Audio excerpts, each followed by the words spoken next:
A Caribbean sunrise. Hundreds of passengers asleep in their cabins. And somewhere between 5:15 and 6 a.m., a young woman vanishes from a cruise ship without a sound, without a witness, without a trace. What happened to Amy Lynn Bradley is one of the most baffling maritime mysteries in history, and over 25 years later, the questions are just as haunting. But this is not just the story of her disappearance. It's also the story of the true crime documentary that dared to pull back the curtain on an industry that thrives on leisure, but hides its darkest moments at sea. Amy Lynn Bradley was 23 years old, from Chesterfield County, Virginia. Independent, athletic, vibrant. She'd just landed a new job and was living on her own for the first time.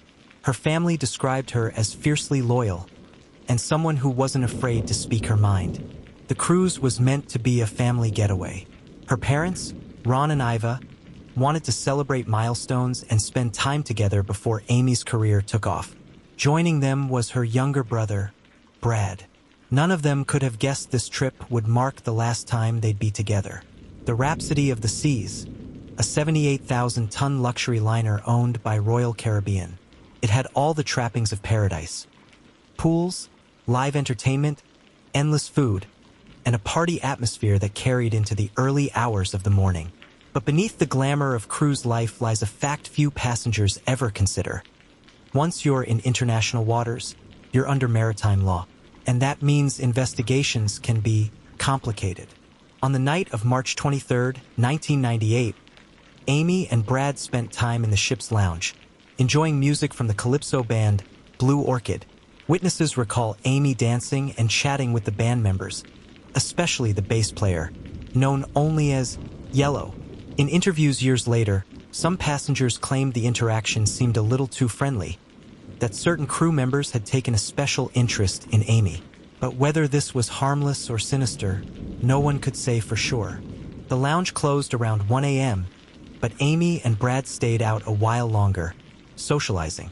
Eventually, they returned to their cabin in the early hours of the morning. Around 5:15 a.m., Ron Bradley woke briefly. He saw Amy sitting on their balcony, smoking a cigarette, looking out over the ocean. She was wearing a white t-shirt and shorts. Ron assumed she'd come back inside soon, so he went back to sleep. That was the last confirmed sighting of Amy. By 6 a.m., she was gone. Her shoes were still in the room, but her cigarettes and lighter, items she never went anywhere without, were missing. The family alerted ship staff immediately, but instead of locking down the vessel and conducting a thorough search, the crew made a few public announcements and allowed passengers to disembark in Curaçao. Imagine this. If Amy had been forcibly taken off the ship, she could have been on land within minutes and gone forever. By the time the ship's captain contacted authorities and initiated a proper search, hours had been lost. So what could have happened? Theory 1. Accidental drowning. But Amy was a strong swimmer, trained in lifeguarding, and the seas were calm. There was no evidence of her going overboard. Theory 2. Voluntary disappearance. Some suggested Amy may have chosen to start a new life, but she had no money, no passport, and left behind a family she was extremely close to. Theory 3. Abduction and trafficking.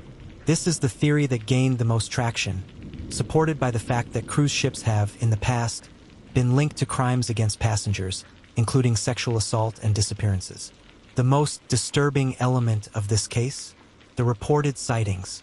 In 1999, a U.S. Navy petty officer claimed he saw Amy in a Curaçao brothel. He said she told him her name and begged for help before she was quickly taken away.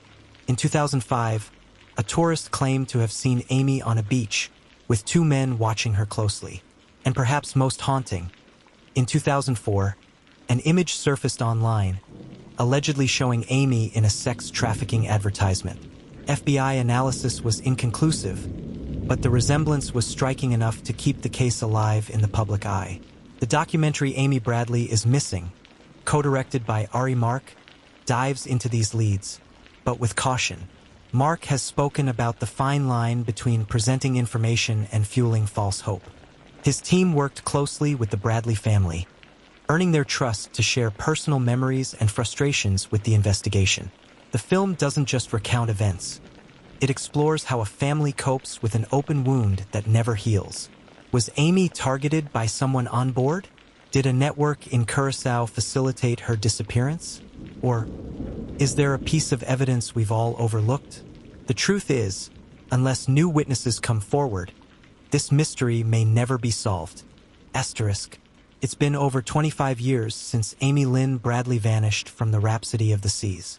But the more we share her story, the harder it is for the world to forget. So now it's your turn. What do you think happened that night? Was this a tragic accident, a premeditated crime, or something even more shocking? Leave your thoughts in the comments, and if you want more deep dives into true crime mysteries, hit like, subscribe, and turn on notifications.